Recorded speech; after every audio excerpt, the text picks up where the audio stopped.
pela página do Facebook. Então, tudo é um aprendizado para a gente e a gente está muito feliz. Para quem não conhece, a comunidade de fala, ela tem 5 anos em São Paulo, ela também existe lá em Santa Maria, no Rio Grande do Sul, no Rio de Janeiro, em Salvador, e agora a gente está começando um grupo em Ouro Preto. Inclusive, está sendo um desafio para a gente, porque a gente está fazendo essa multiplicação por EAD. Diferentemente das outras, está sendo um desafio para a gente, e com certeza a gente vai cumprir.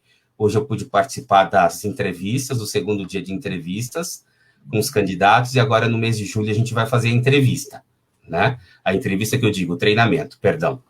A comunidade de fala é formada por pessoas com transtorno. O nosso grande objetivo é mostrar para as pessoas que é possível, sim, ter qualidade de vida, sonhar, realizar as coisas, que a gente não o transtorno, a gente tem o transtorno. Importante de falar dessa singularidade da pessoa que tem um transtorno mental, e eu vou estar aqui conduzindo esse bate-papo, e hoje a gente conta com a Vera e com o Murilo. Eles fazem parte desde o comecinho da CDF aqui de São Paulo, junto comigo. Tem o Zé também, que deve estar nos acompanhando ao vivo, o Wagner, tem a Beta e a Lucila, somos 7 integrantes, e a gente vai participar agora, então, e como está dividido a nossa apresentação? Elas são 6 tópicos. Gostaria que vocês participassem, vocês fizessem as perguntas. A Vera vai ser a primeira apresentadora e sempre o Murilo complementando com a fala dele, e a gente abre para perguntas, tá?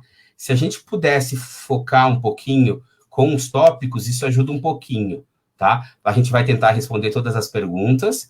Essa live está sendo gravada e ela também vai estar disponibilizada na nossa página do Facebook. Então, eu dou aberto início aos trabalhos aqui. Sucesso para a Vera, para o Murilo, e muito obrigado por todo mundo que está presente. Eu tenho certeza que vocês vão gostar bastante do nosso bate-papo, tá bom? Verinha, é com você. Boa noite. Sou Vera Gomes, socióloga, sou mineira, mas criada em São Paulo. Fui funcionária pública por 19 anos, me aposentei em 2010. Eu gosto de estudar, gosto de ler jornais e blogs. Já estou estável há muitos anos. Vou falar sobre os meus dias difíceis. Em junho de 1999, eu era funcionária pública e peguei licença de 5 meses para ir para os Estados Unidos, passar uma temporada por lá, estudar inglês e trabalhar lá. Eu criei muita expectativa com relação à viagem, né? Eu estava muito eufórica com as oportunidades, possibilidades que a viagem poderia proporcionar. Chegando lá, eu matriculei no curso de inglês e arrumei um trabalho facilmente, né? Logo na primeira semana já arrumei um trabalho. Estava tudo indo muito bem, algumas semanas depois, estava muito feliz, mas de repente eu comecei a me sentir confusa, amedrontada, envergonhada.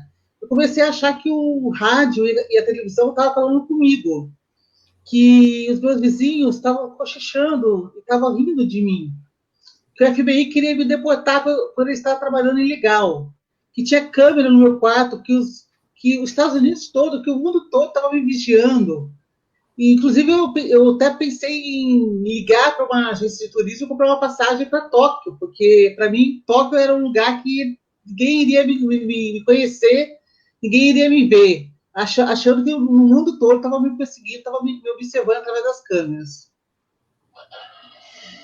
Eu não entendia, não conseguia entender o que estava acontecendo, nada fazia sentido. Mas, no fundo da minha consciência, eu sabia que tinha algo errado, mas não conseguia identificar qual era exatamente o problema. Mas eu fingia que nada estava acontecendo, não comentava com ninguém, fingia que não era comigo, que as indiretas, as humilhações, as vozes, não era comigo, que não falava comigo, que eu fingia que nada estava acontecendo. Só que a pressão foi muito grande, e um dia eu não aguentei. Eu comentei com a minha irmã que tinha câmera no meu quarto. Isso foi em 1999. Ela falou, não existia esse negócio de ter câmera hoje em dia nas casas, né? E hoje em dia câmera para todo lado. Mas naquela época não existia isso, né? Então, ela estranhou. Ela falou assim, não tem câmera no seu quarto. Por que teria câmera no seu quarto? Eu falei, não, eles estão me vigiando. Estou na pegadinha do Faustão. Eu achava que estava na pegadinha do Faustão para o mundo todo. E ela estranhou meu comportamento. Ela falou, não, tem uma coisa errada. E ela me dividiu, assim, ela tentou disfarçar, me convidou para ir no médico, porque ela falou que estava com a perna doendo, que eu era para eu acompanhá-la no médico. Só que no fundo eu sabia que aquele médico era para mim, mas não estava muito consciente, mas eu sabia que tinha alguma coisa errada. Chegando lá, eu fiquei em observação por 3 dias. Depois do terceiro dia, eles falaram que eu ia ficar mais alguns dias. Eles não me deram alta. Conclusão, eu fiquei internada 12 dias. Esses dias que antecederam a minha internação e os dias da internação foram os piores dias da minha vida, porque foi um sentimento de desamparo, de solidão, completa solidão no hospital, porque eu não sabia falar inglês, não tinha ninguém para falar português lá, eu ficava sozinha, não entendendo o que estava acontecendo, não conseguia me comunicar. Foi terrível, foi os piores dias da minha vida. Esses são os momentos, os dias difíceis para mim. Agora eu passo para o Murilo. Oi. Então, eu ainda tenho meus dias difíceis, né? É que nesses dias eu fico pensativo, cabisbaixo, mas acabo resolvendo as coisas. Nesses dias, inclusive, eu escondo muito o que eu estou sentindo. Mas, nesses dias, eu tenho situações complicadas, que as alucinações, os delírios me apresentam, né? E nesses dias, eu acabo tendo que me isolar mais um pouco, né? Mas, graças a Deus, eu sempre acabo resolvendo. Mas os meus dias mais difíceis foram na época da escola, né? Porque é o seguinte, eu sempre tive uma alteração na percepção da realidade, desde criança.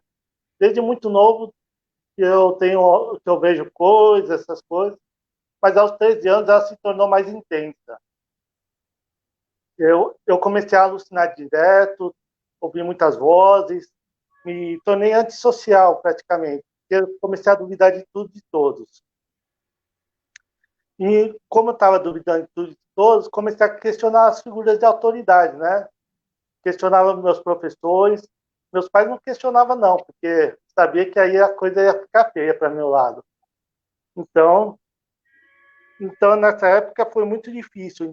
Inclusive, uma coisa que eu posso citar é que eu acabava não tomando tanto banho assim, porque eu tinha dificuldade de relacionamento com as pessoas. Então, não tomando banho, elas acabavam ficando mais longe de mim.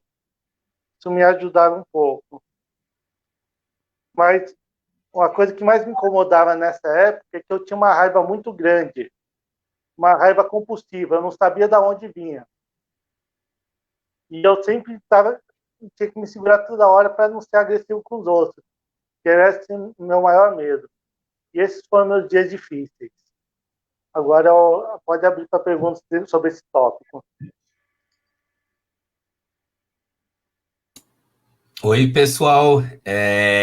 Gostaria que vocês fizessem perguntas. O primeiro tópico foi sobre dias difíceis, né? A Vera contou um pouquinho da experiência dela, a partir do momento que ela foi viajar, dessa crise de ansiedade que ela passou. O Murilo comentou também um pouquinho de como que funciona. Então, vocês podem fazer a pergunta, mas enquanto não tem pergunta, eu vou fazer uma pergunta tanto para a Vera como para o Murilo. Verinha, como que você se sentiu, né? Então, você foi fazer essa viagem, você começou a sentir alguns sintomas. Conta pra gente um pouco, assim, um pouquinho mais detalhado de como foram. Você escutava vozes ou você tinha alguns pensamentos que eram negativos? O que aconteceu com essa experiência fora do país? Porque a gente percebe que numa situação de gatilho de estresse, isso geralmente pode ser um gatilho, né? Então, conta um pouquinho para a gente e depois o Murilo também, se quiser complementar, fique à vontade. Sim, Caio, eu ouvia vozes. Eu comecei a ouvir vozes de duas pessoas conversando entre si, falando sobre mim. Eu não conseguia entender muito bem, era muito baixo, mas eu percebia que estavam falando sobre mim, né? Estavam falando de mim. E eram minhas vizinhas que ficavam cochichando, né? Rindo. À noite eu ia dormir e ouvia risos, ouvia cochichos. E eu não entendia nada que estava acontecendo. Eu me lembro de um dia eu vi a televisão falando que eu estava na pegadinha do Faustão. Eu desci, fui para a sala e fui olhar se estava na televisão, mas eu não consegui. A televisão não estava lá, mas para mim eu estava na televisão. Todo mundo estava me assistindo na televisão, o mundo todo estava vendo sendo ridicularizada na pegadinha do Faustão, né?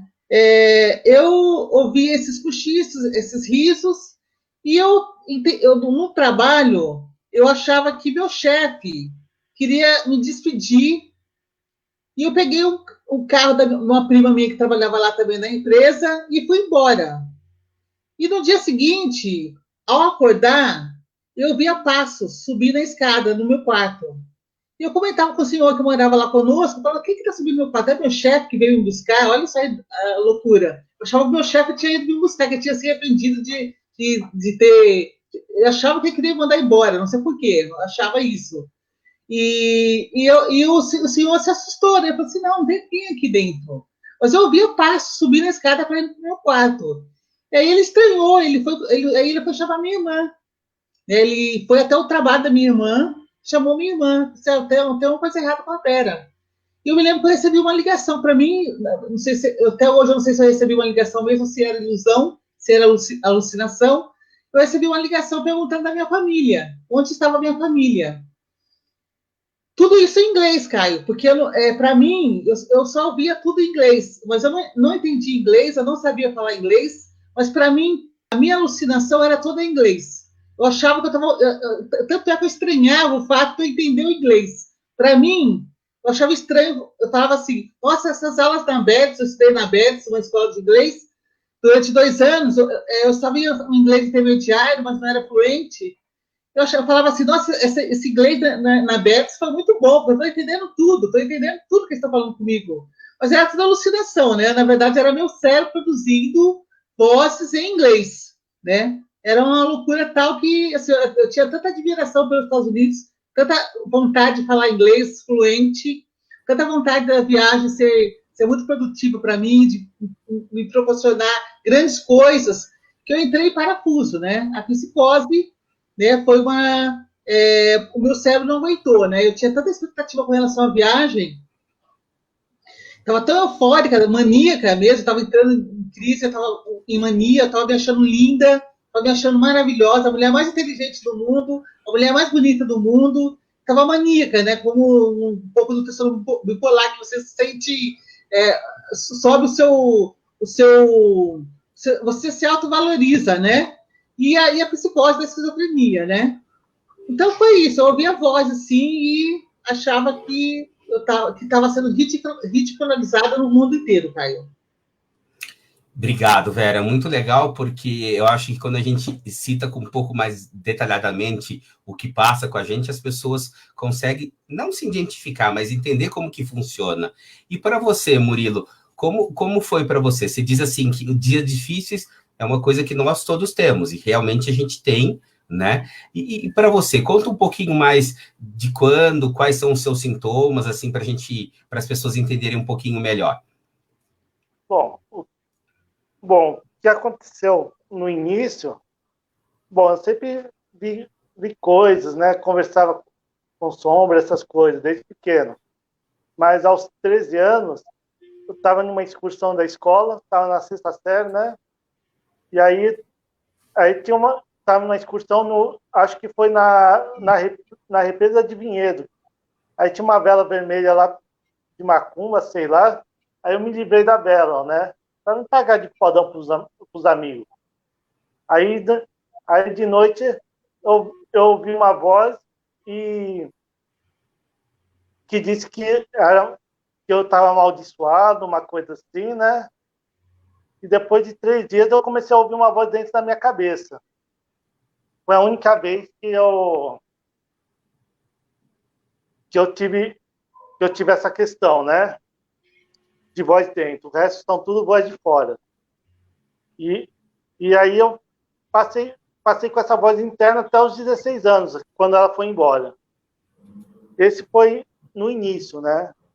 Inclusive, eu me tornei muito antissocial, porque essa voz é muito terrível, me enchia muito o saco, me incomodava muito. E eu não sabia direito o que estava acontecendo. E meu sintoma é que eu continuo vendo coisas que parece para mim que seria um espírito, mas eu sei que é alucinação, né? mas eu não posso falar para as alucinações que elas são alucinações, eu trato como se elas existissem realmente. E como então é assim que e nos dias difíceis eu tô com muitos problemas para resolver, problemas com as alucinações. Aí eu tenho que dar um jeito, né? Ainda bem que eu sempre consigo. Então, Entendi. é mais ou menos isso quando começou. Ah, legal. Murilo, ó, tem a primeira pergunta, agradeceu o Gaia de Freitas. Você consegue ler a pergunta, Murilo, no seu visor? Senão eu faço para você. Consigo. Inclusive, é meu pai que está perguntando. Ah, que legal, não conheço o seu pai, que bom, que ótimo. Muito bom ter o senhor aqui com a gente.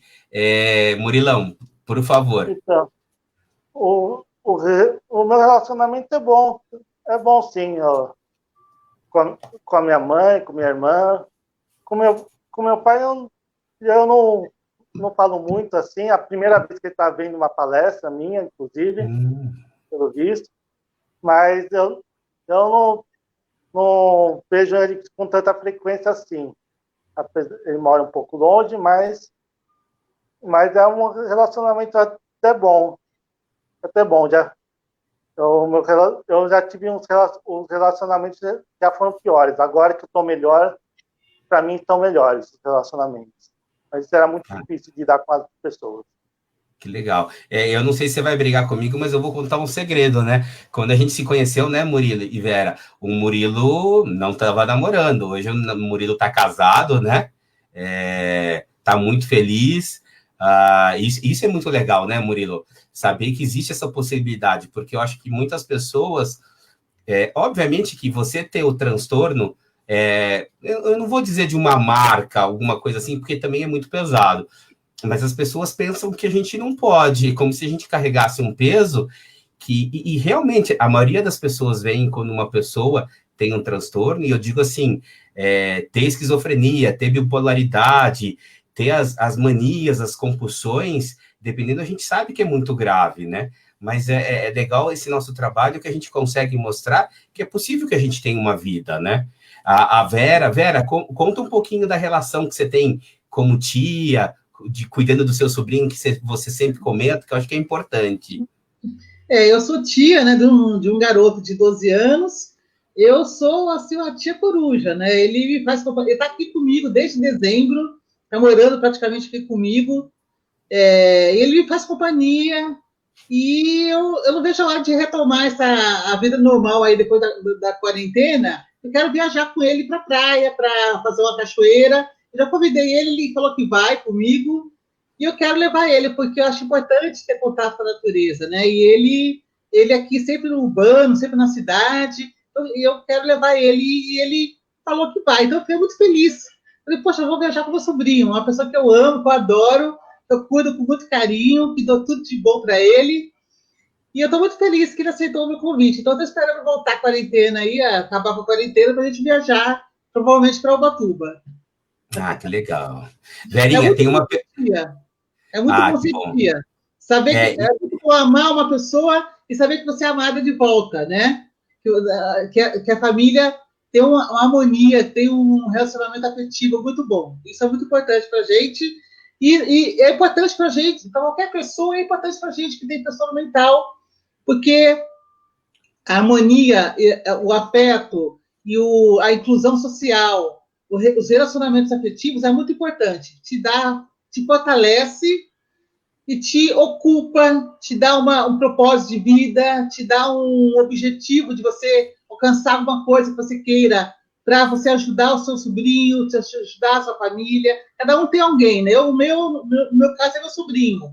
Mas cada um tem uma pessoa do seu coração que quer ajudar, que tem mais afeto, né? Então, é importante, o meu sobrinho me alimenta, né? Meu sobrinho alimenta esse afeto, alimenta esse desejo de conquistar coisas, de realizar sonhos, para proporcionar uma vida melhor para ele e para me ajudar também vendo ele feliz, eu vou ficar mais feliz ainda. Ah, que bom. Verinha, vamos responder essa pergunta. Você respondendo, a gente vai para o segundo tópico, tá bom? Sim, a viagem para os Estados Unidos foi sim o meu gatilho, porque eu nunca tinha tido problema de saúde mental antes, eu nunca tinha tido psicose, nem sabia o que era psicose, não sabia, não tinha nenhum relacionamento com pessoas que tinham tido psicose ou problema de saúde mental, então foi tudo uma novidade para mim. A viagem foi o gatilho porque eu tinha alta expectativa com relação à viagem.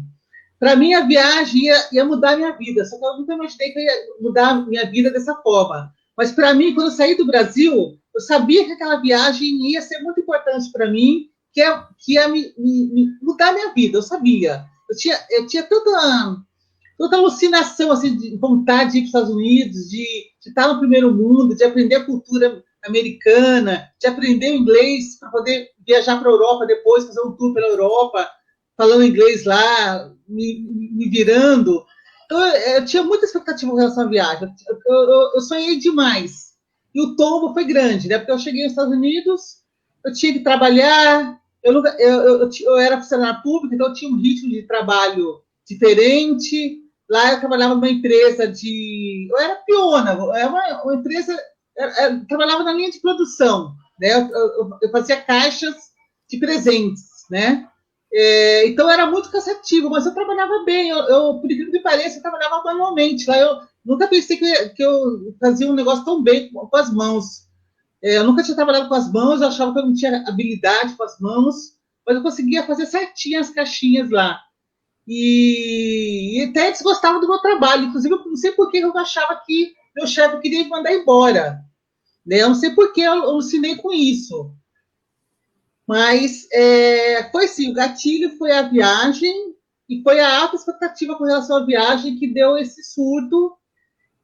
Chegando lá, a realidade era outra, eu tinha que correr atrás de trabalho, tinha que correr atrás do meu inglês, tinha que correr atrás de carro, porque eu estava numa cidade pequena, que não tinha transporte público.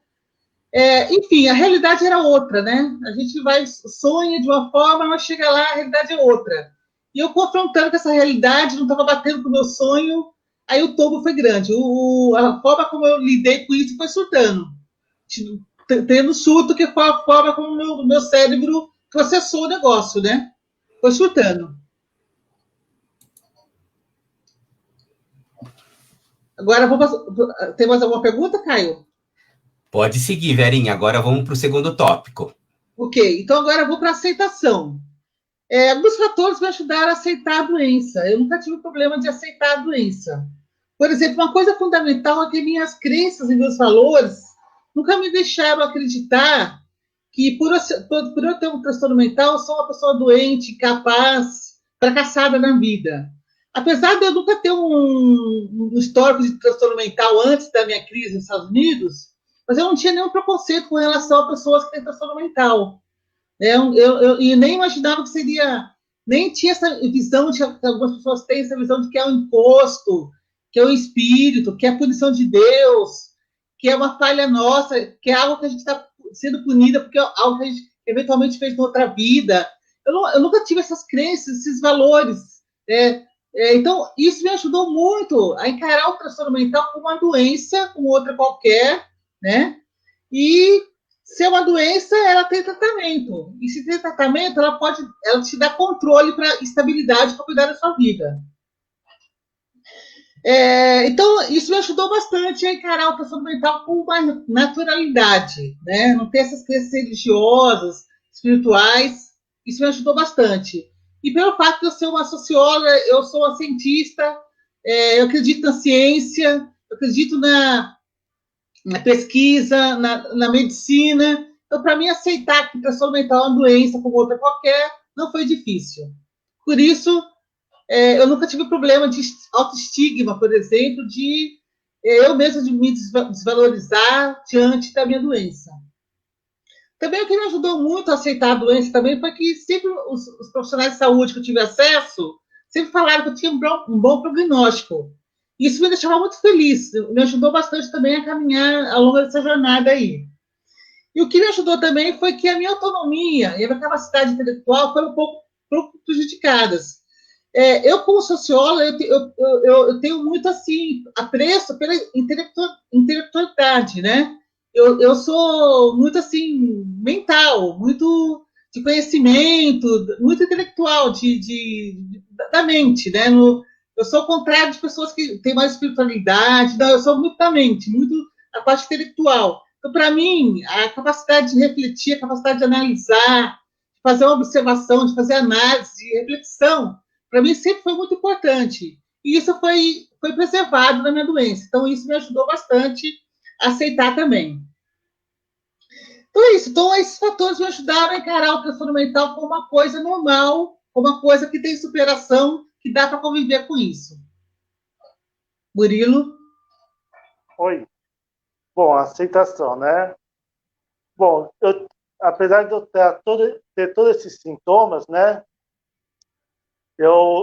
Desde os 13 anos, eu escondi essa doença, na verdade, escondi essas características mais por 15 anos. Só fui me tratar aos 27, porque eu fui reprovado no exame médico da Caixa Econômica Federal. Eu passei na prova, mas quando chegou no exame médico, foram me mandando para um monte de psicólogo e tudo mais, até que me reprovaram.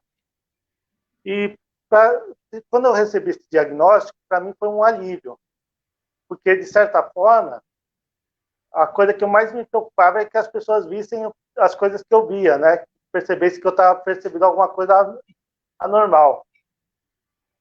E como eu percebi, quando eu tive o diagnóstico, ficou claro para mim que isso era impossível, que as pessoas não poderiam presenciar as coisas que eu presenciava, e até hoje são muito difíceis. Eu não tive vergonha, né? A Vera disse que ela foi porque é uma pessoa da ciência. No caso, é porque eu não tinha feito nada de errado mesmo. Eu não tinha roubado, não tinha matado, não ficava mentindo e fazendo sacanagem por aí. Então, como eu tinha uma consciência, tinha uma mente mais tranquila, né? Como dizem, uma consciência leve, isso me ajudou a aceitar. Porque como era só uma doença, era só uma questão de me aceitar, né? E como eu aceitei bem, eu acho que eu não dei trabalho nem para minha mãe nem para minha irmã, porque eu vivia na época. Agora, hoje eu vivo com a minha esposa. Mas eu não dei trabalho. E eu acho que isso ajudou elas a aceitarem muito bem a doença. Como eu não dei problema, foi só tocar o barco para frente. O meu pai, eu até estou surpreso dele estar participando da live, né? Porque ele sempre teve uma postura meio crítica em relação a isso, a doença e tudo mais. Mas, fora isso, a gente tem um relacionamento até bacana. É só essa questão dele que ele talvez não aceite, mas são questões dele, não minhas. O que eu acredito que me ajuda muito no tratamento é que ele é um processo contínuo. Como eu digo, se tivesse uma pílula que resolvesse 5 segundos, eu não tomaria. Porque toda essa vivência com as alucinações, com os delírios, por mais traumático e difícil que seja, elas fazem parte de mim. E me tirar isso seria uma coisa absurdamente terrível. Seria pior que uma amputação para mim. Então, eu acho que eu entraria em uma paranoia violenta se eu não pudesse ver ou ouvir as coisas que eu ouço. Ou apreciar nos outros sentidos também, como eu já presenciei em outras situações. Esse foi o meu processo de aceitação. Eu aceito até agora e continuo aceitando. Espero não dar muito trabalho para os outros. Obrigado, Vera. Obrigado, Murilo. Tem uma pergunta aqui de uma fanzaça nossa. Vocês têm histórico na família? Começa por você, Vera. Não, eu não tenho histórico de psicose da minha família que eu conheça, né? A não ser que seja muito atrás, né? Meus bisavós, tataravós, né?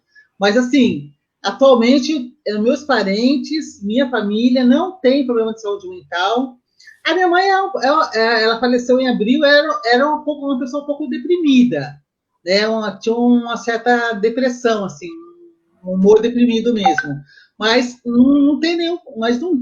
Ninguém na minha família tem esse diagnóstico que eu tenho, e nem que teve uma psicose. Então, Provavelmente deve ter o gene, sim, né? Porque senão não desencadeia, mas foi o processo ambiental da viagem que foi um fator cadeante que fez surgir, né? Então, provavelmente algum parente muito distante pode ter tido, né, para ter esse gene, mas, assim, foi provavelmente um ambiente externo, foi um ambiente ambiental, que a gente chama, né, que foi essa viagem que desencadeou o problema. Então, juntou os dois, o gene com o meio ambiente, o estresse, e o estresse é um grande desencadeador de psicose. Né? Então, não, mas a minha família não tem histórico, não. Entendi. E você, Murilo? Bom, o histórico que tem na minha família é um tio da minha mãe há muito tempo atrás, da época que ela era criança, que morreu no hospício, e foi isso. O resto, parentes mais próximos, pai, mãe, irmã, ninguém tem problema psiquiátrico, não. As questões que tem é questão de mal resolvida da vida, alguma coisa assim, mas é coisas que um bom tratamento psicológico e analítico resolve. Mas aí, que a Vera falou de gatilho, né? Eu não tenho gatilho, eu tenho inveja de quem tem gatilho. Porque qualquer coisa que acontece, eu vejo, vai me com uma alucinação. Então, eu tenho que resolver. Minha mente joga tudo para mim como alucinação. Então, veio acontecer uma coisa difícil, eu tenho que resolver depois. Então, eu tenho essa inveja de gatilho. Só complementando o que a Vera falou. Não, legal.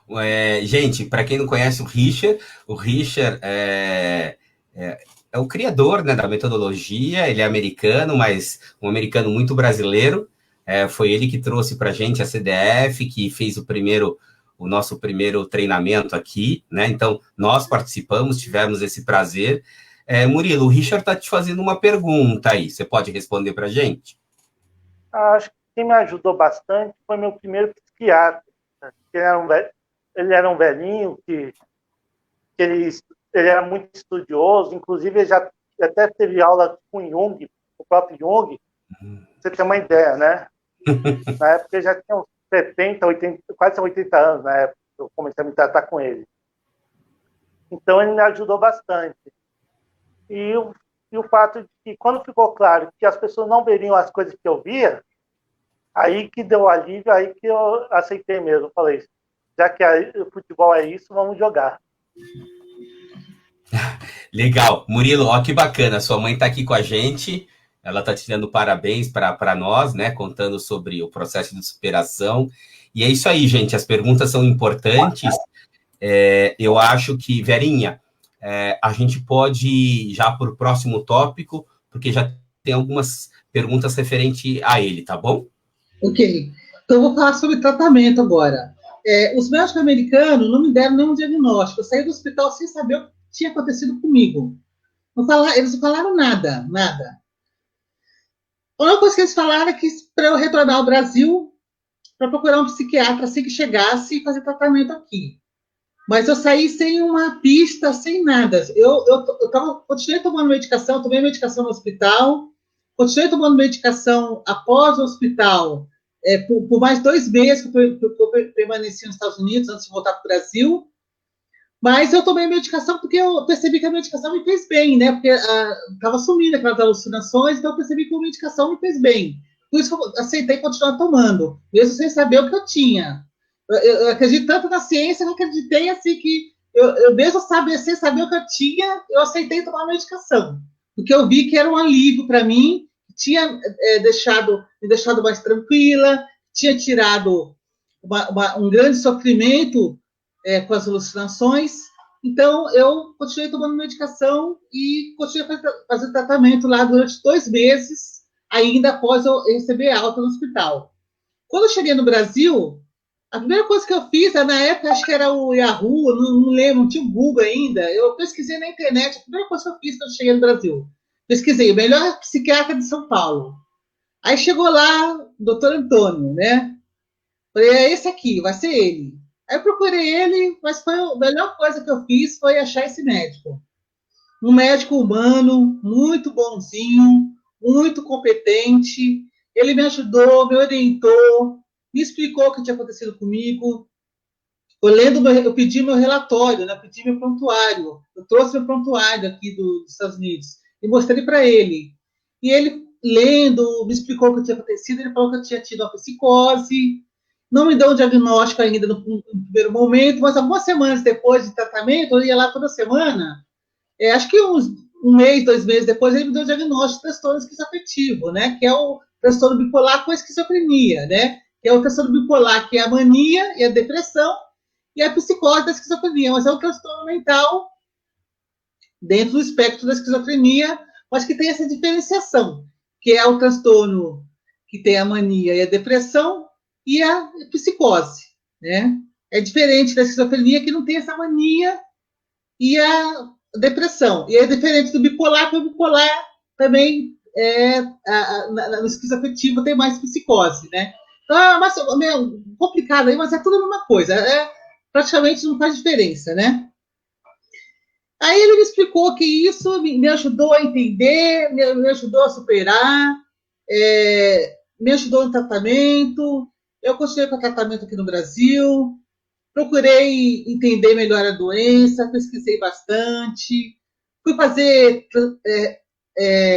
meu tratamento foi terapia cognitiva comportamental, fiz psicanálise, fiz reabilitação cognitiva também, que eu estava com problema de memória, problema de atenção, de foco, estava conseguindo, eu li um texto, terminava de ler o texto, me lembrava o que eu tinha lido, não retia o que eu tinha lido. Aí eu comentei com o meu médico, eu estava tendo essa dificuldade, na época eu estava estudando, eu voltei a estudar para fazer geografia, e eu estava conseguindo reter o que eu lia, coisa que eu não tinha a menor dificuldade com leitura, porque eu sou leitora desde os meus 9 anos, né? Eu sou uma pessoa ativa na leitura, então eu me estranhei o fato de eu não estar conseguindo reter o que eu estava lendo. E foi muito frustrante para mim, porque é um absurdo, para mim era um absurdo aquilo. Mas aí eu comentei com o meu médico, eu falei assim, não, isso é um desencadeador da psicose. A psicose faz isso, né? É um desarranjo mental que a psicose traz. Mas você pode fazer reabilitação cognitiva. Aí eu fui pesquisar, não tinha pelo SUS, tive que fazer particular, isso faz tempo, faz uns 7 anos já, isso. Não tinha pelo SUS, fui fazer particular, muito caro, é um absurdo, mas me ajudou. Me ajudou hoje eu consigo ler normalmente, me ajudou bastante com a memória, com a atenção, mas é um tratamento difícil, de difícil acesso. No SUS, acho que hoje em dia já tem um pouco mais, né? Já deve ter mais, principalmente em ambulatórios de universidades, né? De centros de referência, eles oferecem reabilitação cognitiva que ajuda bastante.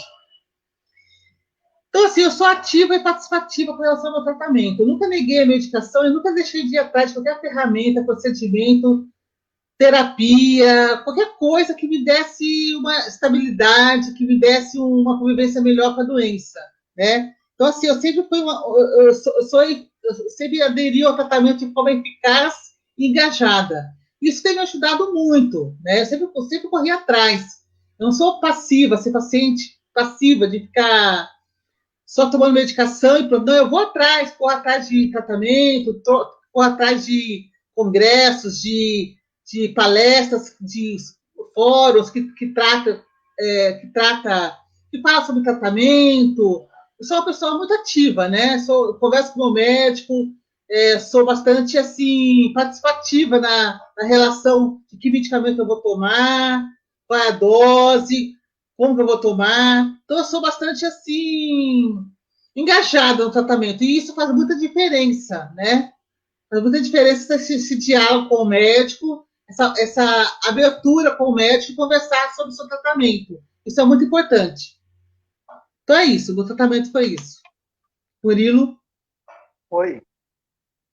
Então, meu tratamento, quando eu comecei o tratamento com o Dr. Geraldo, foi meu primeiro psiquiatra, que inclusive é aquele senhorzinho que eu citei antes, eu acabei tomando muito remédio no início, porque eu estava muito doido, para dizer a verdade.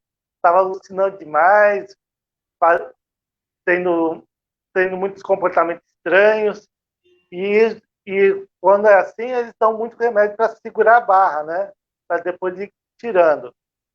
Mas apesar de tomar tanto remédio assim, me deixar muito aéreo, esse psiquiatra teve uma posição firme. Minha família também. E eu não abandonei o tratamento, não. E como eles manteram essa posição firme, isso me deu um norte. E como eu fui tomando remédio, fui vendo que eu estava até melhorando, aí então fui seguindo, né? Mas um divisor de águas, até queria falar sobre isso, foi quando esse meu primeiro psiquiatra ele falou que nem tudo era remédio. Aí que caiu aquela ficha, né? Que eu entendi que o importante do meu tratamento é querer estar sempre cada vez melhor. O remédio é importante, a terapia, tudo é importante, mas o fundamental é a minha postura perante o tratamento, perante a doença. Querer estar sempre melhor que um momento anterior. Isso me ajudou muito, me ajudou a melhorar muito. Inclusive, uma coisa que me ajudou muito no tratamento, depois que eu já estava mais estabilizado, eu falei para o meu psiquiatra que eu gostaria de tomar os remédios só para os sintomas negativos, não tanto para os sintomas positivos, que são alucinações, delírios, porque eu tinha que trabalhar com eles. Mas o sintoma negativo que me pegava muito, que era apatia, embotamento afetivo, eu poderia me tratar melhor.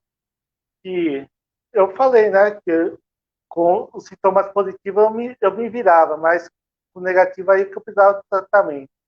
E ele me ouviu e orientou o tratamento dessa forma. E eu acho que foi muito proveitoso para mim. Isso é uma coisa no meu caso específico. Outras pessoas podem precisar do tratamento de uma forma diferente. Mas como no meu caso era muito específico, eu precisava ter essas alucinações para ter uma certa referência de como está lidando com as coisas, então esse respeito do meu psiquiatra foi muito importante.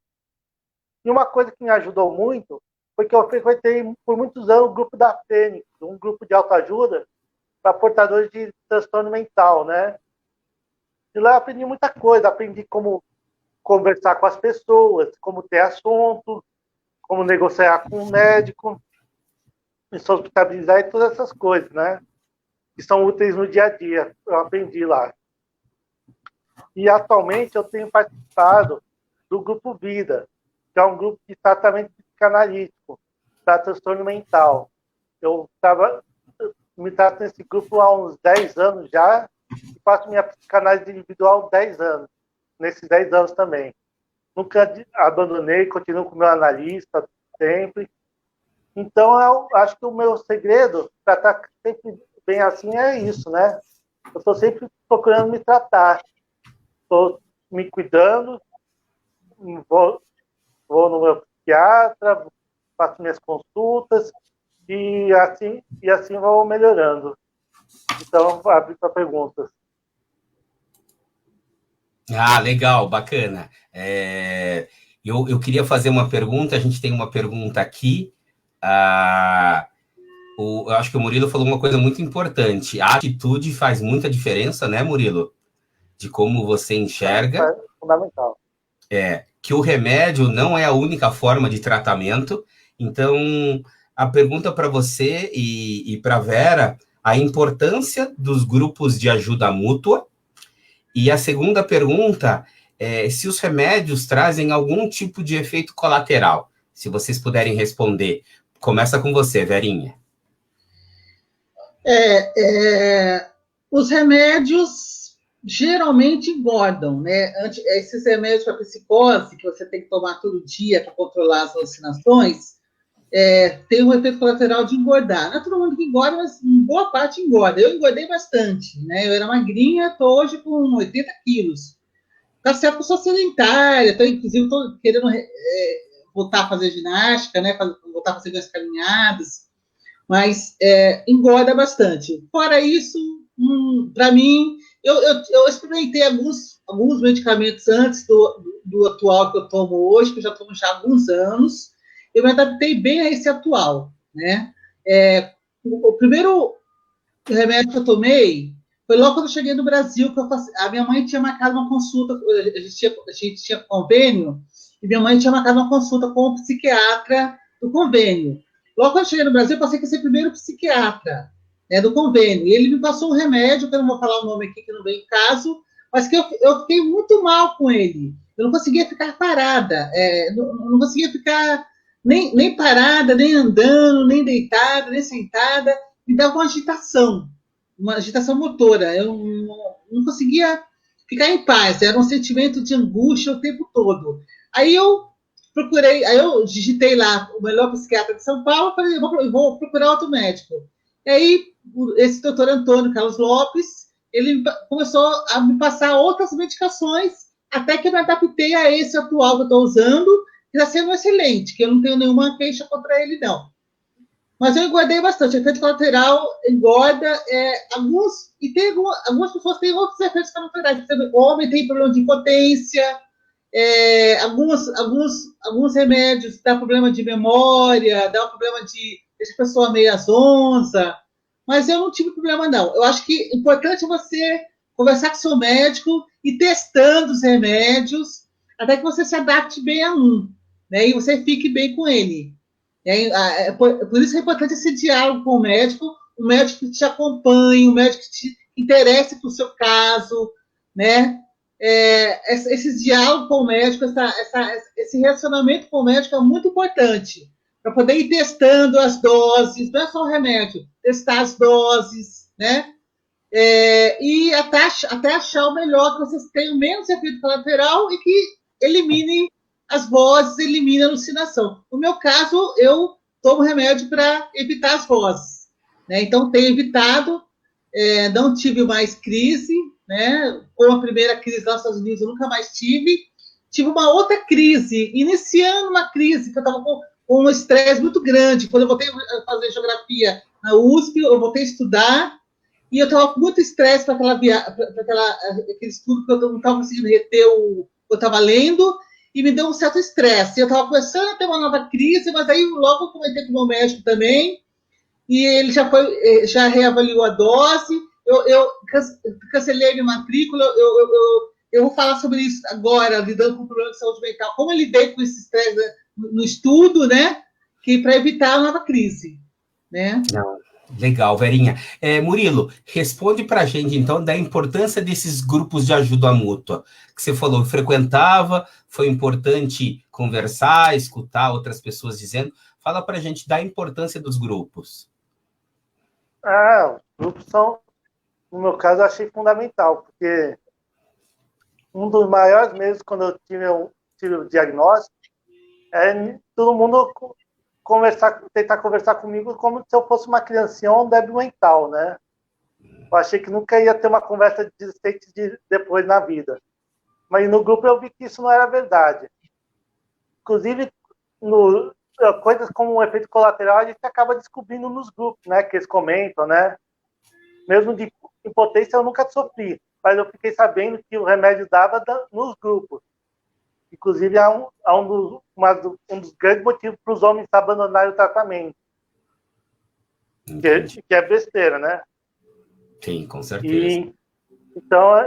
Então, os grupos me ajudaram muito. E efeitos colaterais, eu tive muita sorte. Nunca tive um efeito assim que me incapacitasse. Assim. O que eu já tive foi, às vezes, babar um pouco, por causa do remédio que dava uma certa paralisia na face, ter uns movimentos meio robóticos, por estar muito impregnado de remédio, um tipo de remédio específico, mas conversei com o psiquiatra e foi melhorando. Foi trocando remédio e fui me adaptando melhor. Mas tive muita sorte com o efeito colateral. Legal. Engordar, todo remédio engorda, né? Inclusive, até tem uma piada lá daquele filme Bicho de Sete Cabeças, que um cara fala pro personagem principal que eles fazem aquilo pro cara engordar mesmo, para ele não ficar parecendo mal descuidado no hospício. Lá do filme de Sete Cabeças. Legal. Muito bacana. Olha que interessante. Vânia, obrigado por você estar participando. Eu acho que o nosso trabalho é justamente esse, né? Ela fala que se identifica com os relatos da Vera, né? Ela demorou muito tempo para ter o diagnóstico, e hoje ela se aceita, graças a Deus, né? A doutora Marta, né, consegue, ela tem uma vida normal, e está falando um pouquinho da pandemia, que esse momento da pandemia é difícil para todo mundo. Obviamente, para quem tem transtorno, talvez, essa questão da fobia, do medo de contaminação, pode ser um pouquinho pior, com certeza, Vânia, mas que bom. Verinha, vamos para o quarto tópico? Que a gente está entrando agora na segunda parte, pessoal, a gente tem mais ou menos uns 35 minutos, continue fazendo as perguntas, porque a nossa conversa está muito bacana. Obrigado. Eu vou falar agora lidando com problemas de saúde mental. Eu lido com minha doença evitando o estresse, porque eu sei que o estresse desencadeia a psicose, né? Eu já me conheço, já sei mais ou menos o que me estressa, e eu tento evitar. Aprendi a me autoconhecer e conhecer meus gatilhos de estresse, né? E uma coisa que aconteceu que é chata, assim, foi que, como eu falei, eu só tive essa única crise grave mesmo, de muita alucinação, de achar que a televisão estava falando comigo, de achar que estava pegando de Faustão, só uma vez. Mas eu sempre gostei de estudar, desde a minha infância, desde o primeiro ano no colégio, eu gosto de estudar, eu gosto de ir para a escola, gosto de aprender coisa nova, de estar pesquisando coisa nova, eu gosto de aprender. E eu nunca deixei de estudar. Depois que eu fiquei doente, eu fiquei um tempo sem estudar, uns 2, 3 anos, né? Mas aí eu estava sentindo muita falta, estava me recuperando, estava me adaptando ainda às medicações, tal, até que eu estava me sentindo melhor, voltei a estudar. Eu fui fazer geografia na USP. E eu estava estudando, estava feliz, eu queria fazer geografia porque eu queria trabalhar no IBAMA, eu queria prestar um outro concurso público, queria trabalhar no IBAMA, continuei trabalhando aí na prefeitura, eu não saí da prefeitura depois que eu voltei para o Brasil, continuei trabalhando durante mais de 10 anos, mas eu estava gostando de trabalhar para o IBAMA, porque eu gosto de coisas da natureza, de trilha, de animais, né? É fazer geografia. Só que eu estava com muita dificuldade no entendimento do texto. E eu achava estranho, porque eu nunca tive dificuldade para ler. Né? Não é uma coisa que me pegava. E aquilo estava me estressando muito. Né? Eu não estava entendendo por que eu estava com essa dificuldade. Aí eu achei que eu estava ficando muito estressada, até que comecei a me sentir perseguida na faculdade. Achava que as pessoas estavam me olhando, que eu estava sendo o foco da atenção. Mas tudo isso era coisa da minha cabeça. É a autorreferência que a gente fala, né? Que tem psicose, tem essa autorreferência de achar que as pessoas estão falando sobre ela, estão olhando para ela, né? Então, eu percebi esse gatilho, eu percebi esse estresse, e já logo tomei uma iniciativa. Eu falei, vou comentar com o meu médico, eu estou tendo isso, estou achando que as pessoas estão me olhando. Será que é uma psicose que está vindo? Será que é verdade? Será que não é? Aí eu comentei com o meu médico, falei, doutor, eu estou com essa dificuldade de ler os textos, não estou conseguindo reter o que eu estou lendo, e eu sinto que eu sou o foco da atenção na faculdade. Acho que os professores estão olhando só para mim, estão dando indireta para mim. Ele falou, não, então pode ser uma possível crise que está iniciando por causa do estresse, e o problema de você reter a leitura, você pode fazer uma reabilitação cognitiva. Você pode fazer um teste um neurológico aí que você faz e faz os exercícios. Aí eu achei que eu tinha que me afastar da faculdade, porque eu achava que se eu continuasse lá, eu ia continuar estressada, né? Então foi muito chato, porque como eu sempre gostei de estudar, deixar de estudar lá na geografia foi muito chato para mim, foi uma perda para mim. Mas rapidamente eu lidei bem com o problema, porque eu falei assim, eu não posso deixar de estudar porque eu gosto de estudar. Eu tenho que arrumar novas formas de estudar, outro jeito de estudar. E aí eu descobri o mundo online, né? Os cursos online. E hoje em dia, eu só estudo online. Eu não estudo mais presencialmente nenhuma faculdade ou nenhum curso de extensão ou algum outro curso que eu queira fazer. Não faço mais presencialmente, porque eu vou me sentir o foco da atenção. Então, eu só estudo online agora. Eu me adaptei bem a esse formato. Eu não deixei de fazer uma coisa que eu gosto, que é estudar, mas eu reinventei a forma de estudar, né? Então, isso não me deixa estressado estudando online, porque eu estou estudando em casa, tranquila, sozinha. Então, não tem ninguém me olhando, para eu achar que tem alguém me olhando, me observando, né? Uma coisa importante também foi que eu aprendi a lidar com as minhas expectativas. Antes eu era muito perfeccionista, muito centrada em mim, no meu mundo. Eu criava muita expectativa com relação às coisas, ao mundo, a mim mesma. E isso me estressava, né? Me estressava muito, me deixava muito angustiada. Então eu aprendi a lidar com isso. Hoje eu tenho menos expectativa com relação a tudo. Eu lido melhor com o dia a dia, eu lido melhor com o presente. Eu não estou pensando tanto no futuro. Eu tento viver o dia a dia, né? E também presto muita atenção no que eu estou sentindo e ouvindo. Qualquer mudança, qualquer alteração, eu já falo logo para o médico, ele já muda a dose, muda a medicação, mas eu estou conseguindo conviver bem com isso, que eu estou tendo mais essas alterações. Mas enquanto eu tinha, eu sempre conversava com o meu médico, discutia com ele, e a gente reavaliava a medicação ou a dose, e sempre melhorava, né? Então, assim, a gente aprende a autogerir a doença. A gente aprende a lidar com a doença. Isso vem com o tempo, vem com o autoconhecimento, vem com a prática. É uma jornada. Nosso caminho é o processo, passa por uma jornada.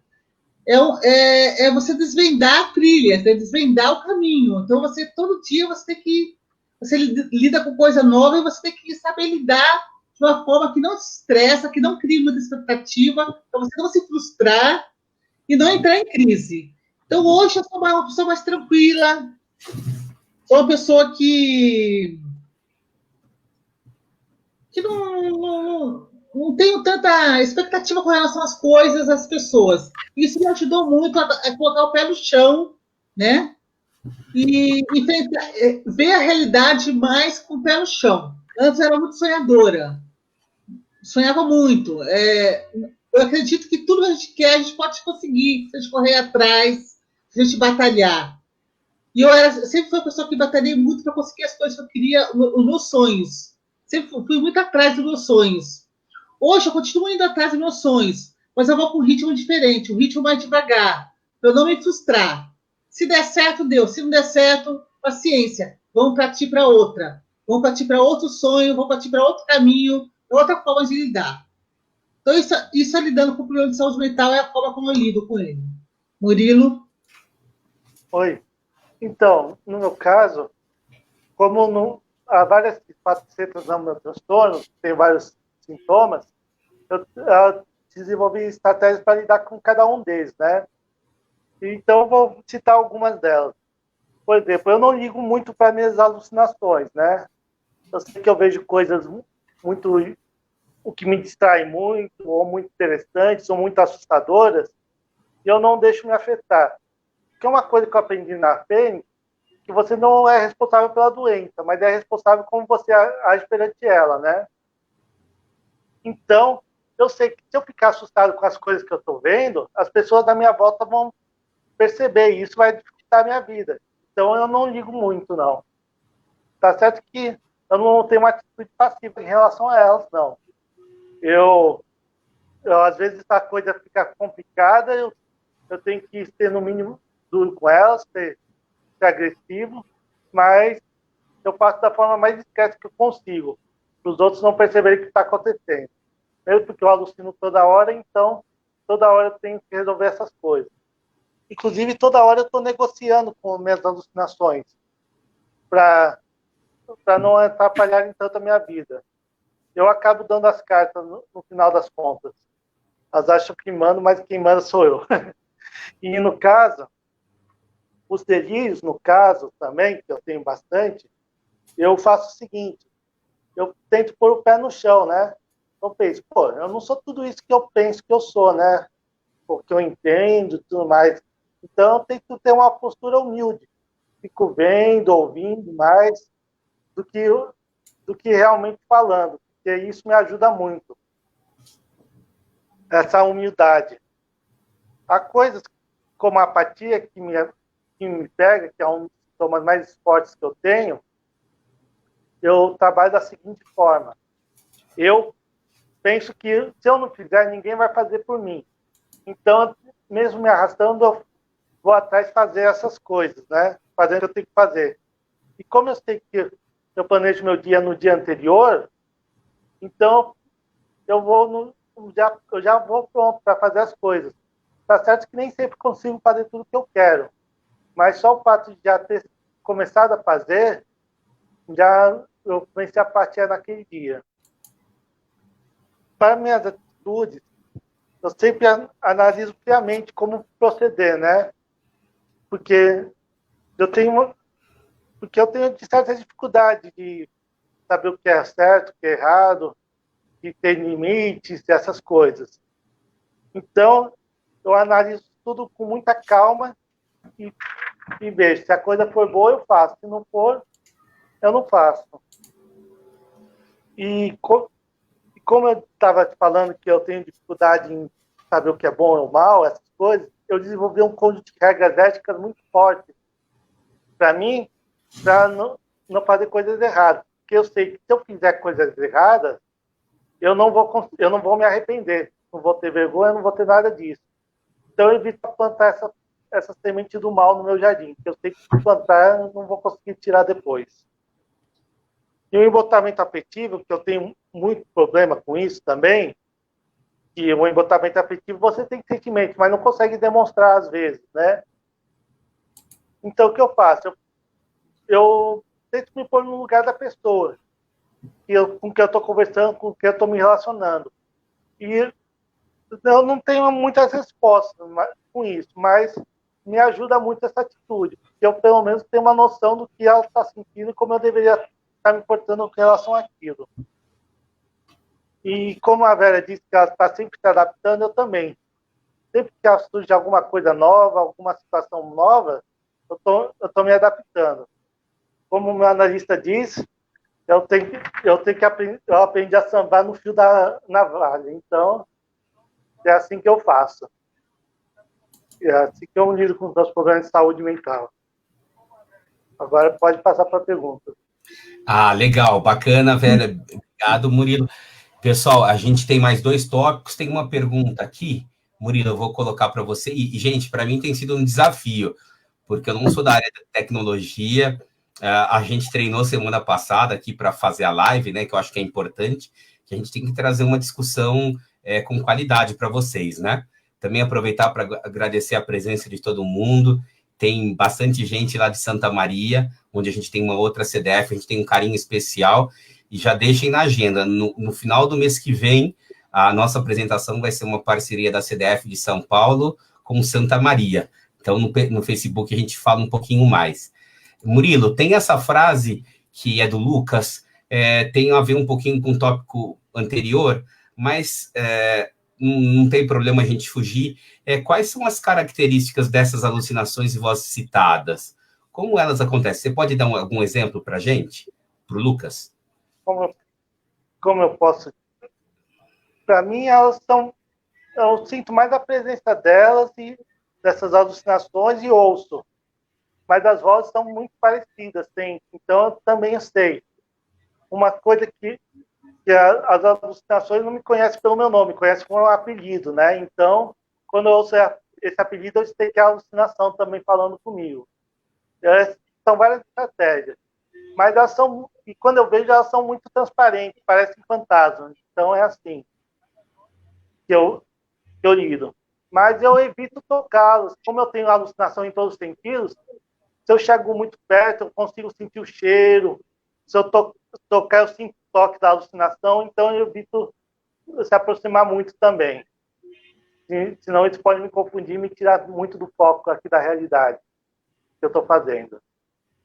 Legal. Uma pergunta para o Murilo, mas o Murilo pode responder. Verinha, você também responde aí, por favor. A família é fundamental, né? Eu sou muito grata à minha irmã, porque ela teve a atitude de me levar para o hospital. Eu sempre agradeço ela e tenho o maior orgulho da postura que ela teve de me levar para o hospital, não me levar para qualquer outro lugar, uma igreja, um centro espírita, ou seja lá o que for. Ela me levou para o lugar certo, que é para onde eu precisava de tratamento, precisava de medicação, precisava de acolhimento, né? Então, assim, a minha família sempre me ajudou, nunca, não tenho nenhum estigma. Minha mãe, inclusive, ela fala a vizinhança toda, assim, os parentes todos que eu tenho, ela não tem nenhum preconceito, porque a gente sabe que tem muito estigma, né? Mas ela nunca teve muito preconceito com relação a isso. Ela falava com os parentes, né? E eu não falo para todo mundo, mas eu só falo para as pessoas que realmente entendem e que precisam saber. Mas, assim, a minha família me ajudou muito, nunca tive problema. Eles não entendem muito exatamente o que eu tenho, o que eu deixo de ter, não entendem muito, não estão muito no dia a dia ali, indo no médico comigo e tal, para entender, mas eles me apoiam, né? Nunca senti uma hostilidade, um preconceito, uma estigmatização. Nunca senti, né? A família é importantíssimo dar apoio, acolhimento, você saber que tem alguém de referência, se você entrar numa crise, você vai ter alguém que vai te acolher, que vai te levar no médico, vai comprar medicação, vai pegar lá no SUS, né? Alguém de referência é importante ter, né? E é importantíssimo ter. E é importante a família também ter esse entendimento do que é transtorno mental. Porque uma família que não tem entendimento do que é um transtorno mental, ela vai lidar com preconceitos, com mitos, como que chama? Estereótipos, né? Do que é uma pessoa com transtorno mental. Então é importante a família também entender o que é isso e ter uma visão saudável, se é possível chamar assim, então, ter uma visão positiva do que é transtorno mental.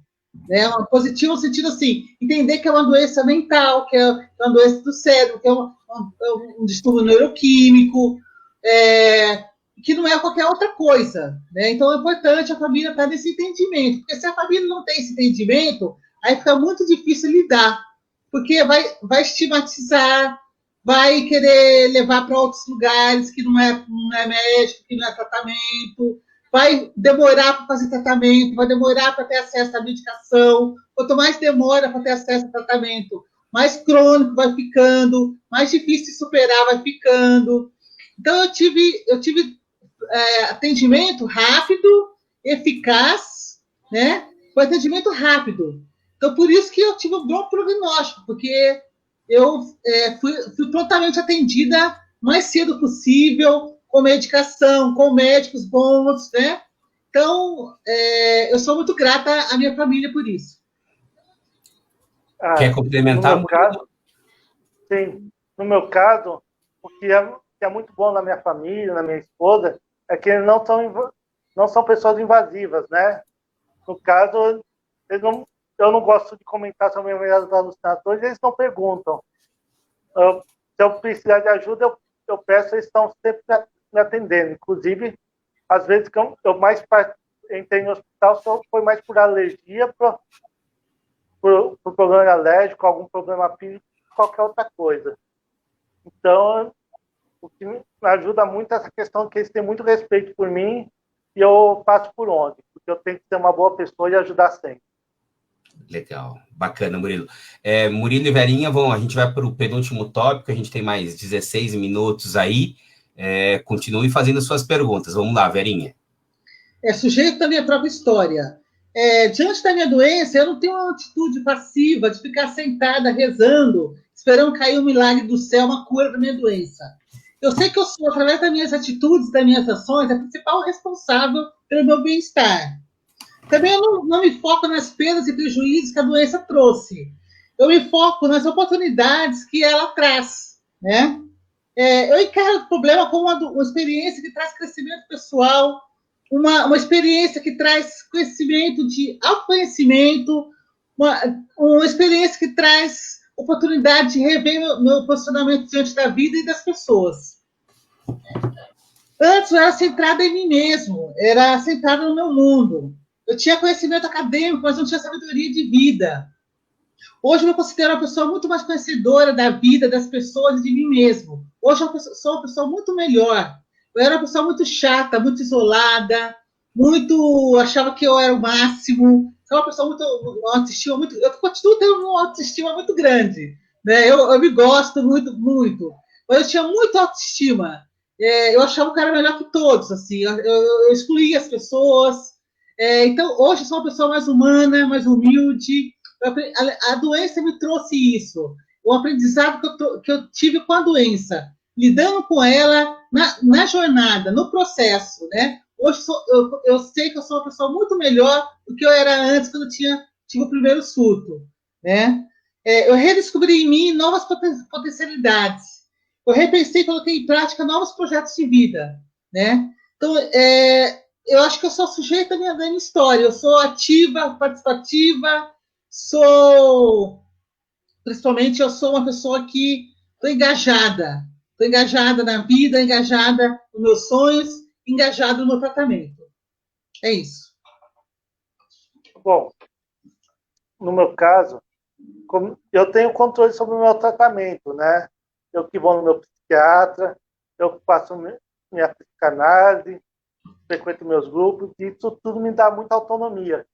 E também evita que outros controlem minha vida nessa parte que é muito importante.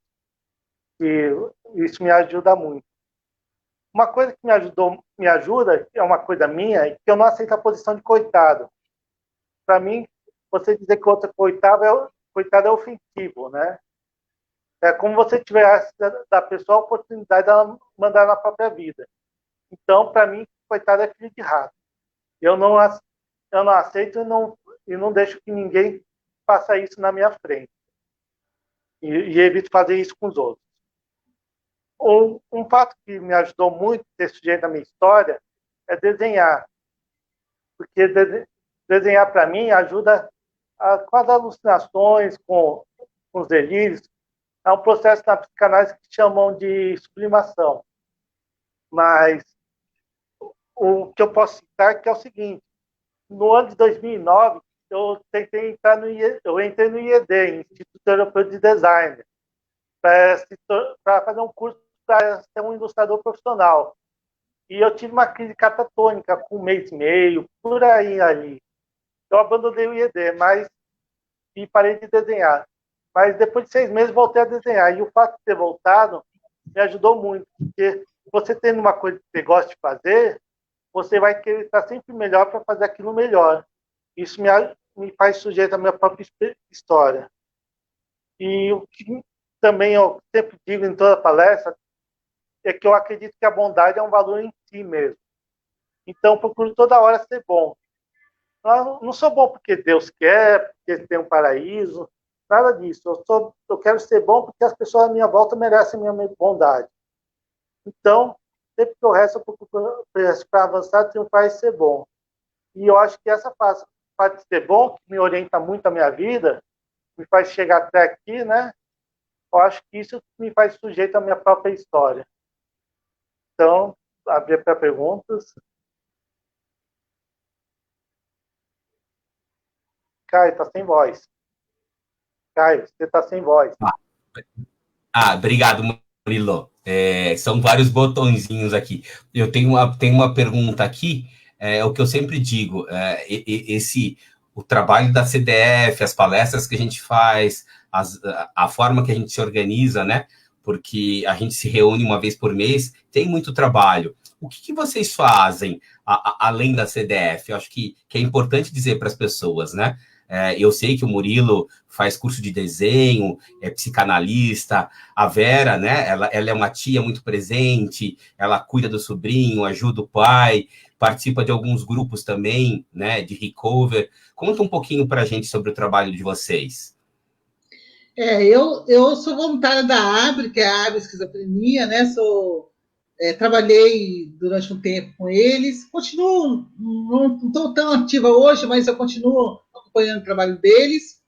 Participo de grupos de autoajuda, faço terapia, estudo marketing digital. Hoje é um hobby meu, um assunto de interesse meu, que é marketing, que é empreendedorismo. Estou estudando atualmente esse assunto. E eu quero retomar, estou esperando voltar a quarentena, acabar a quarentena aí, para retomar a minha atividade física, porque eu quero voltar pelo menos uns 15 quilos a menos para voltar a fazer minha trilha, né?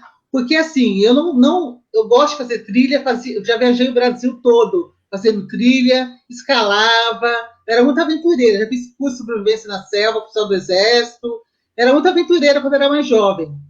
Mas depois que eu tive a crise, eu comecei a engordar e eu perdi o condicionamento físico, né? Então, eu não tenho condições mais de fazer trilha.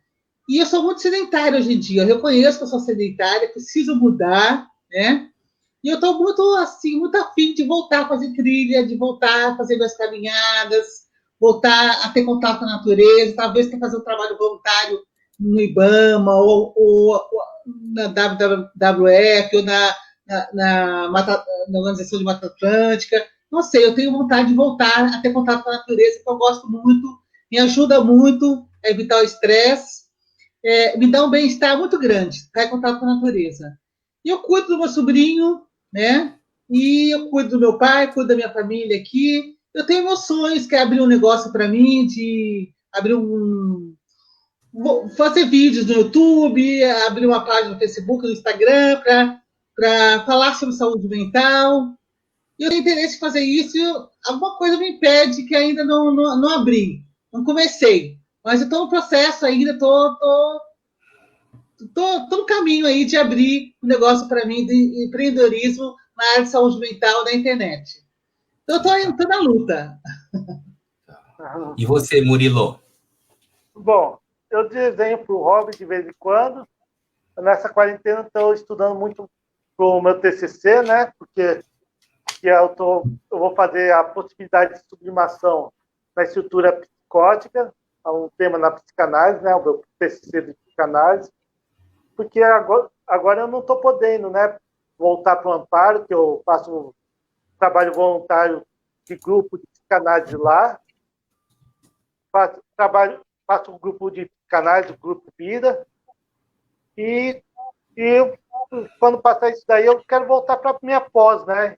De psicopatologia psicanalítica, que inclusive o trabalho final eu quero fazer um paralelo da abordagem recovery com a abordagem do grupo Vida, que é uma abordagem psicanalítica sobre o transtorno mental.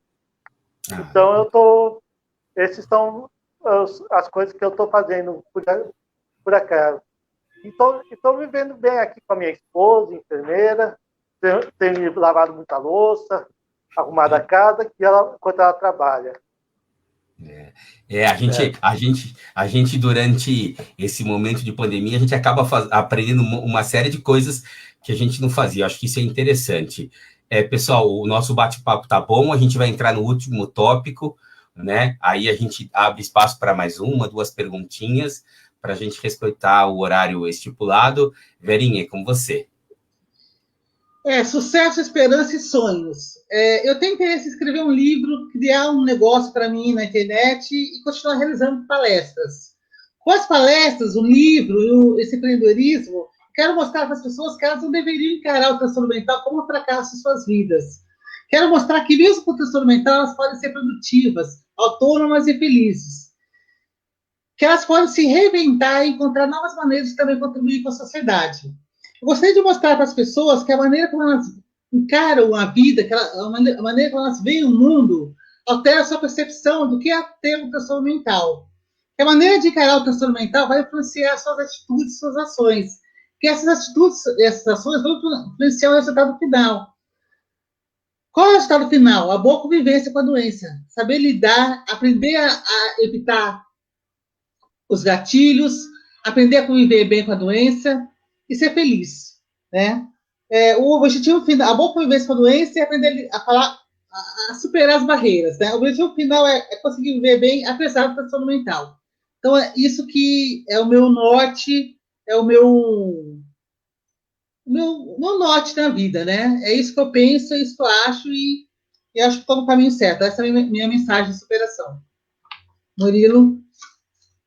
Bom, eu vivo um dia de cada vez, né? Mas isso não significa que eu não conquiste as coisas, né?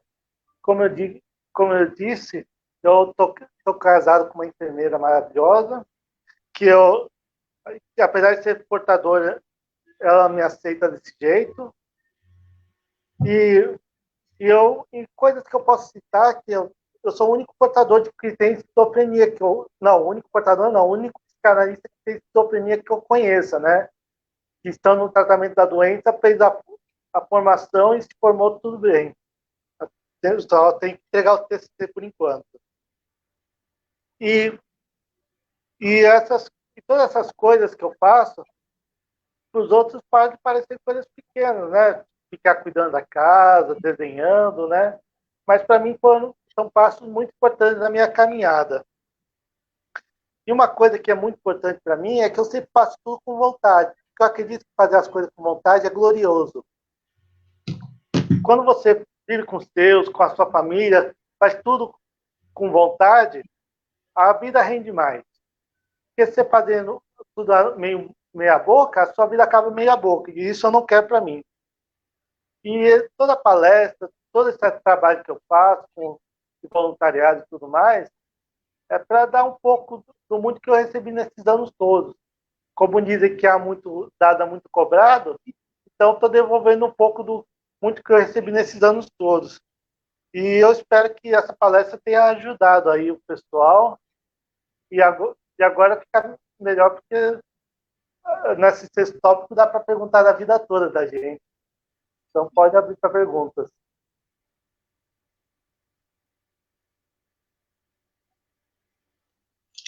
Cai? Oh, perdão. Tem uma pergunta aí para vocês. Vocês podem responder, aí a gente vai para a próxima e encerra. Qualidade de vida.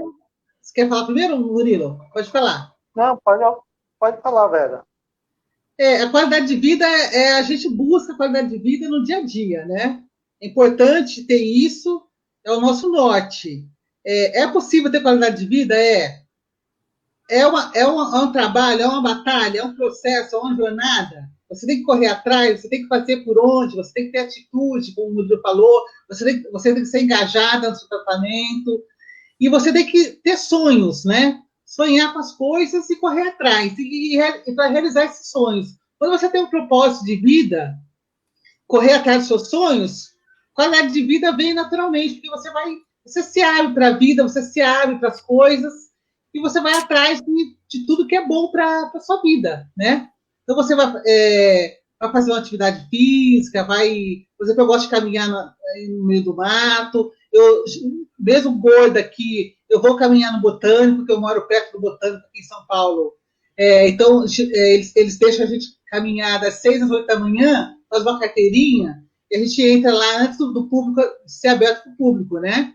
Então, eu vou lá, de vez em quando eu vou lá, eu faço minha caminhada no ritmo, eu estou em contato com a natureza, ouvindo o som dos animais, sentindo o cheiro das árvores, né? Então, para mim, qualidade de vida é isso, ter contato com a natureza, né? Então, eu busco isso, mesmo não fazendo minha trilha lá na Mata Atlântica, na Amazônia, ou em outro meio ambiente, eu estou pelo menos no Botânico, que é perto da minha casa, e eu vou, eu me sinto muito feliz, me sinto muito bem quando eu vou, e é o que eu tenho por enquanto, né? Eu não tenho condicionamento físico para fazer uma trilha de 5 horas, de 8 horas, como eu fazia antes. Mas eu tenho condicionamento físico para fazer a caminhada de 1 hora no Botânico. E essa caminhada me dá a sensação de bem-estar, me dá alegria e me dá uma possibilidade de ter qualidade de vida mental e física também.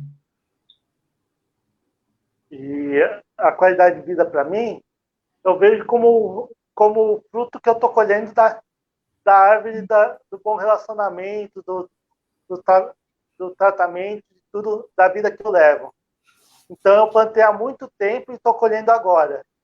E desse fruto eu pego as sementes e planto para ter sucesso nos planos futuros. Então, a qualidade de vida, de certa forma, é o fruto que dá semente para os meus projetos futuros caminharem. Da psicanálise, talvez escrever livros sobre psicanálise, são teórico da coisa, essas ideias, quem sabe futuramente deem certo. Legal. Gente, Murilo, tem mais uma pergunta do seu pai, aqui ele está bem participativo. Se vocês quiserem responder essa pergunta, Murilo, então, além dos estudos e cursos que estão fazendo, como vocês se relacionam com os colegas de trabalho? Então, vocês falaram das várias atividades que vocês fazem, como é esse relacionamento? Aí a gente parte para a mensagem final, tá bom? Bom, para mim, eu me relaciono muito bem, porque na psicanálise, eu dei sorte que que eu entendo fácil a teoria, então todo mundo me pergunta as coisas, então eu tenho um bom relacionamento. Profissionalmente, eu só até tenho uma certa admiração mútua entre eu e os colegas, então isso me ajuda muito. Tem uma relação muito boa, tanto na psicanálise como fora dela, na ABRE, na CDF. Eu admiro todo mundo com quem eu trabalho, não trabalharia com quem não admirasse. E eu vejo que, às vezes, as pessoas também me admiram. Isso facilita tudo para mim. Você e a Vera, né, são suspeitos de dizer que vocês são grandes amigos. E assim, pessoal, a gente agradece muito a participação de vocês, a gente peça para que vocês curtam a nossa página, divulguem o nosso trabalho, a gente vai nos lugares. Aqui tem a data da próxima apresentação que a gente vai fazer com um membro daqui de São Paulo e da CDF de Santa Maria. Agradecer a presença de vocês, que é muito importante para o trabalho. E assim, para encerrar, eu queria que o Murilo e a Verinha falassem assim, qual é a esperança, né? A gente vive num momento tão difícil, né? Que a gente espere que passe, mas a gente sabe que a gente tem que ter um cuidado maior com o outro. Que vocês deixassem uma mensagem de esperança para a gente e se despedissem e agradecessem o pessoal que compartilhou quase 1h30 aqui com a gente, por favor. Eu acho que esperança é que você pode viver uma vida com qualidade, uma vida com propósito, uma vida com amigos, com inclusão, com trabalho, com estudo, né? Você não pode se isolar, você não pode jogar a toalha, como falam, né? Você tem que ser uma pessoa que acredita, tem que acreditar em você mesmo, em primeiro lugar. E acreditar que é possível você vencer. Acreditar em si é muito importante. Por isso, eu acho muito importante a pessoa ter autoestima, né? Acreditar em você, gostar de você, porque você precisa gostar de você. Se você não gostar, quem que vai gostar? Você tem que gostar em primeiro lugar. Você gostando de si, você vai atrás das coisas, você vai atrás dos seus sonhos. Você realizando sonhos, você vai ser mais feliz. E quanto mais sonhos você realiza, mais sonhos você quer. E vai atrás, vai te dar um propósito de vida, vai te dar um objetivo de vida. E eu acho que é isso, né? Você ter esperança, acreditar em você, acreditar que é possível você viver bem, correr atrás para isso. Porque não adianta você ficar sentado esperando. Você tem que correr atrás, você tem que ter atitude ativa, né? E é isso, acreditar em você e acreditar que é possível viver bem, apesar dos sintomas, apesar de um diagnóstico, que você não é um diagnóstico, você é uma pessoa, você tem seus sonhos, tem sua família, tem seu trabalho, tem seu estudo, tem seus gostos, seus medos. Você é uma pessoa em primeiro lugar, você não é um diagnóstico, né? Então, acreditar em você e correr atrás dos seus sonhos, que é o sonho que alimenta o dia a dia nosso. Você, Murilo? Eu acho que a esperança é uma poupança, né, de certa forma, que você vai investindo nos seus sonhos e depois você pega essa esperança e investe em seus projetos. O sonho que você sonhou, investe em seus projetos. E tem o retorno do sucesso. Mesmo que você não conquiste nada, pelo menos você tentou. É um projeto a menos na lista para o próximo. Legal, bacana. Gente, a gente agradece mais uma vez. Esperamos que tenhamos respondido todas as perguntas. Fica o convite para 30 de julho. Um forte abraço, uma boa noite para vocês. Eu estou encerrando aqui e vou continuar com os meninos mais um pouco. Obrigado, uma boa noite. Tchau, Verinha. Tchau, Murilo. Tchau, boa noite. Obrigada pela presença. Boa noite. Tchau, tchau. Boa noite.